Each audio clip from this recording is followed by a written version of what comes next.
Hello everybody, it's Henry the Weeder Man. What I'm getting ready to do is put this piston back onto the crank. I got the pin started already. I got Ultra Slick on it. That's what I use. Not advertising for it. Line it up. Line it up. I know it's hard to see. And then push the pin in. Then I have a punch, right? And I'll check it and make sure on the other side of the circlip that it sits nice and easy. Circlips are a pain. All I can tell you is when you put it in, start it on one side and roll it in, right? I always put it where the opening's on the notch. I hold it with one side with my finger. I have a brass tool that I use.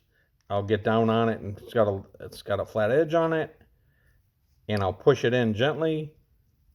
And I'll keep my finger over it. Because I'm telling you, if you don't, these little buggers will jump right out on you and make your day miserable.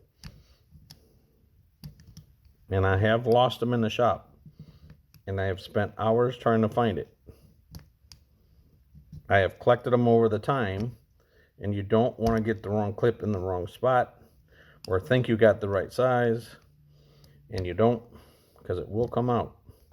You got to remember what it's doing. Some of this is 10, 12,000 RPM. It's flipping in the air. It's jamming up hard. And that pin, that clip, that circlip, might just pop out on you. And as many times I've done these, they're still frustrating. Because they always, and these little ones are even worse. They're not what you think they are. Come on. And they'll make you swear sometimes. I try not to cuss, but it sure is darn annoying when you think you got it. Oh, I had it. It's right on the edge. See, you get it right on the edge, and the darn thing will sling in the air on you. It's got a little pressure on it. It will pop out. And I got lucky one time it hit something tin, and I knew it was near the area, but you don't always get that lucky. Come on. See, it got Ultra Slick on it too, so it wants to move. I got it somewhat started. I use a soft tool so I don't scratch anything in case I slip. But you never know, right? I don't want to stab myself either. You got to hold it down and just catch it just right.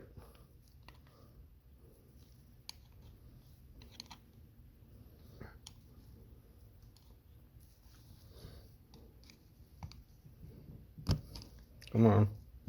There you go. And I got it. Took a little time. Sorry for that. All right, so I got it seated. I'm going to check it with my pin punch, right? And then I'm going to push it on the other side, and it doesn't come out. I want to make sure that circlip is seated. And now I know it's seated. I've done this every time to make sure. I've actually put, and I got a little Ultra Slick on it already, so which is nice. Now, that's done. The circlip is inserted. I've checked it. Okay, piston's on. Nice and smooth. Everything's working good. I'm happy. So now I'm going to go to the next stage. While I got you on this video, I might as well just do it. I'm going to install the rings. So what I do is I walk them on. A lot of people have troubles with these. I don't. Look at that. First step already on. And then I just move it down to the next one, and then I'll just walk it. Okay? Walked it on. Just like that. Done it so many times. Top one. You can get overconfident. You can break them. You don't have to push them hard. You just got to get it started and then just walk it on. And there you go. And then I'll check the manual on this if these got to be offset. I got a feeling because they're 4-cycle, they'll walk, right? There's no pin. So what I'll do is I'll offset them 90. That way if they walk, they're fine. I already got Ultra Slick on it, and they're actually ready for install. Now, the nice thing about this is you know it's only going to go one way, and I'll lube this up with Ultra Slick. I'll get that lubed up, and it'll slide right in because it's tapered. See, it's all tapered. So the nice thing is when I go to put this in, I don't have to have a piston ring tool to collapse it so I can squeeze it in. It's tapered, but you still got to be careful putting it in. So that'll be the next step. Me installing this and getting ready to put the clamshell on and reassembly of this FS 110R. So the rings are on, the piston's on, and the Weeder Man's out. Have a good night.